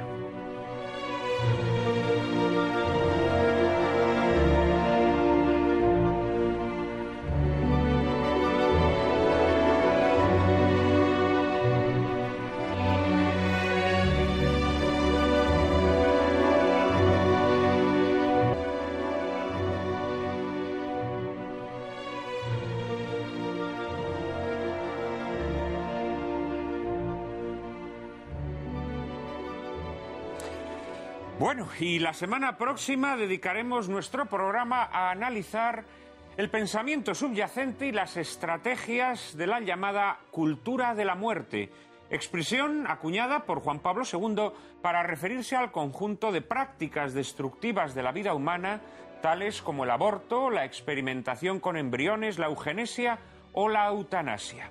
Trataremos de ahondar en las causas que hicieron posible la extensión de una mentalidad favorable a esta cultura de la muerte, en sus consecuencias funestas, tanto morales como jurídicas y sociales, y en los antídotos para combatirla. Ilustraremos nuestro coloquio con Cuando el destino nos alcance, una sobrecogedora cinta de ciencia ficción dirigida por Richard Fleischer e interpretada, entre otros, por Charlton Heston, Edward G. Robinson y Joseph Cotten, en la que se nos pinta un futuro tenebroso en el que, con la excusa de la superpoblación y la falta de recursos naturales, la vida humana ha perdido por completo su dignidad. No se la pierdan, ya saben que a partir de ahora no podrán llorar lamentando que la televisión es un desierto de la inteligencia y el buen gusto. Ahora ya pueden refrescarse en el oasis que les brinda lágrimas en la lluvia. Todos los domingos, a las 4 de la tarde, aquí, en Intereconomía Televisión.